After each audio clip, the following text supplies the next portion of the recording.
Okay, how y'all doing? I've got topic 2, lesson 3 video here. This one's called European colonization. So we're talking about what happened in the Americas, specifically in Canada and the US, and how it was colonized by the different European countries.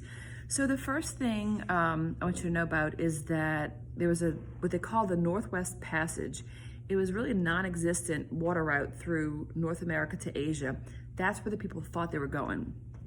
The Spanish were the first people to settle in this region. So in 1492, we know Christopher Columbus sailed the ocean blue.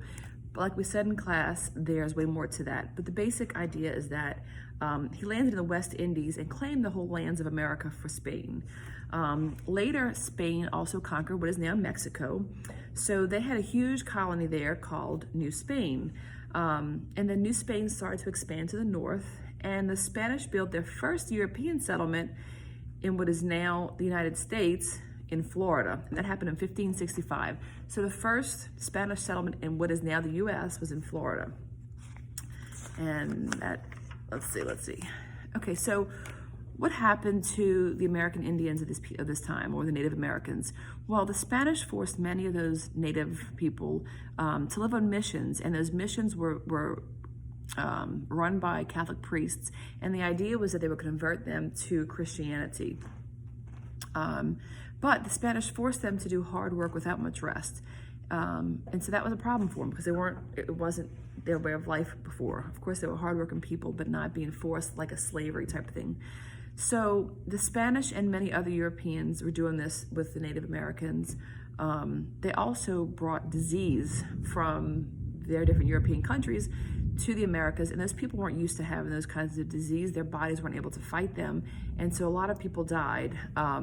So they were bringing diseases that the Indians had never faced before.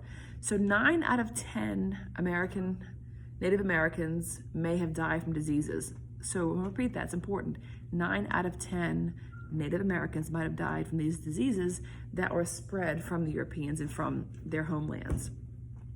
So not only did a lot of them die through slavery and through overworking and being underfed, but many of them died because of these diseases. All right, New France. So in the 1500s, France sponsored explorers to also come to North America, seeking that same Northwest Passage. And Jacques Cartier found that American Indians offered valuable beaver fur. So they weren't really trying to fight with the Native Americans or take advantage of them as much as other groups were. They weren't as harsh to them, but they were very interested in the fur trade. And so Jacques Cartier claimed Eastern Canada and they called it New France. Then you have Samuel de Champlain, who founded Quebec, and that was the first European settlement in New France, which is Quebec now. So the French did not really enslave the Indians, like I said before. They were more focused on trading with them, and they actually traded back with them, with tools and such. After they had what they called New France, they started to explore more lands in the west and in the south. And then you have Robert de La Salle, who traveled south on the Mississippi River all the way into the Gulf of Mexico, which is through New Orleans. And he named the whole area that he explored Louisiana in honor of the French King Louis XIV. And so that whole area became known as Louisiana Territory. Then you have the English people. The first English colonies started to happen, and they were in Virginia and New England. And then they expanded to cover all the way to the east coast of North America, down from up north of New York all the way down the coast.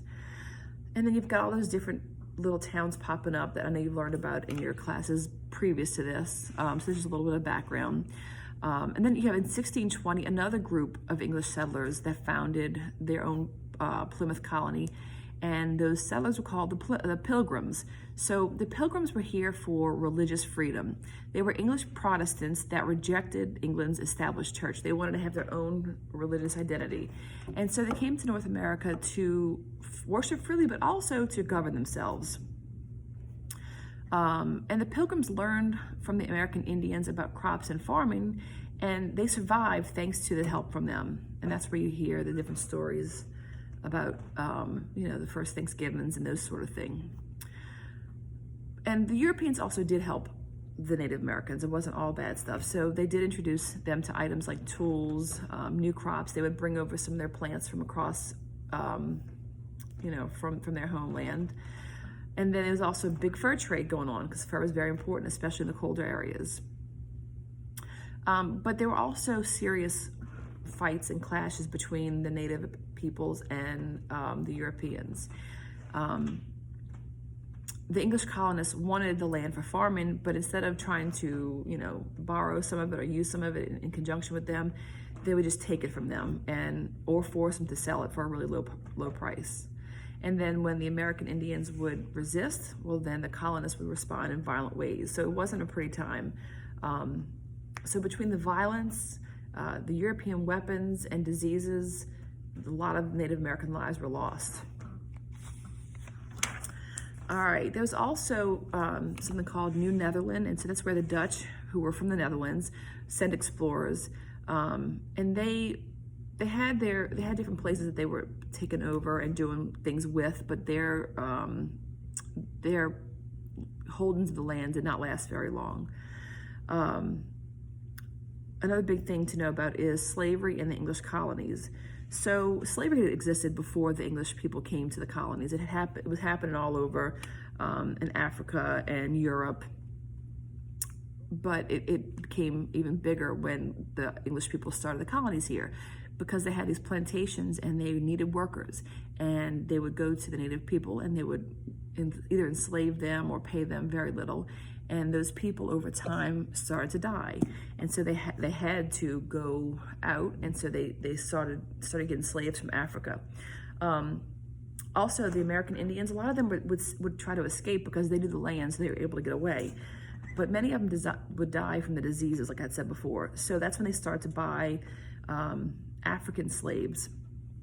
They were a little more resistant to the diseases and less likely to escape because they didn't know the land, so they didn't know where to go. So you have the thing called the triangular trade, right? So that was where the slavery kind of went in a little triangular pattern. So it was a trade route that would go from the North America to Africa to the West Indies, and just kind of in that little triangle.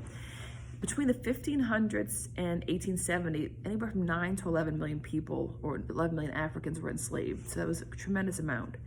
The middle passage was what they called the deadly part. That was that sailing route from Africa to the Americas, a very, very long path that would keep these enslaved Africans forced into tiny little quarters, chained together. They couldn't move, they couldn't really breathe, and they were trying to prevent people from escaping or from mutinies or revolts.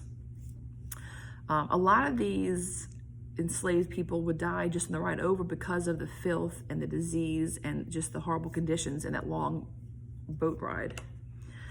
So life for slaves was not a good life. Some were treated better than others, but all of them were still property. They were considered not a person, but property. So they had no freedom, they had no rights, they had very harsh living conditions.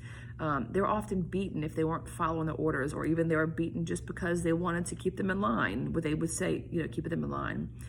They worked hard from the sun up to sundown.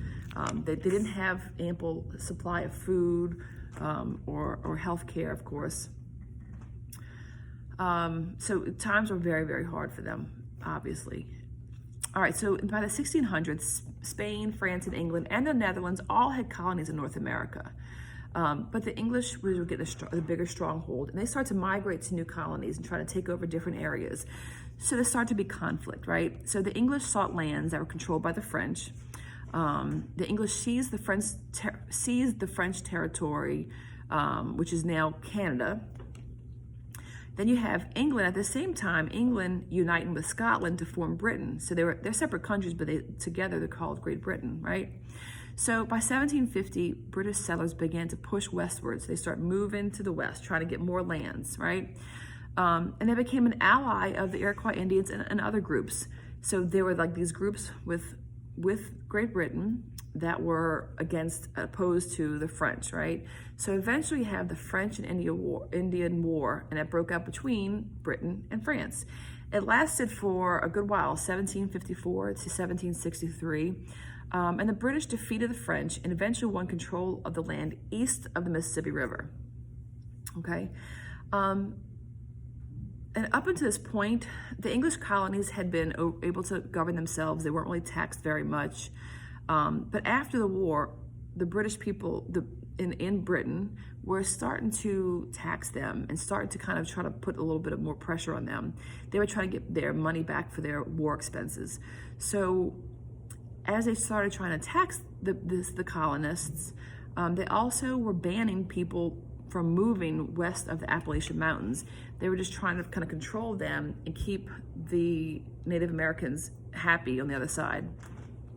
So as Britain's actions, kind of amped up, they started to anger the colonists because many wanted to move across the mountains. And so their attempt to tax the people and limit their freedom angered them. So this is the start of where you're going to get to the revolution. So that is all for now. I know it was kind of long. Try to take the gist of everything and write it down, and I'll see y'all later. Bye.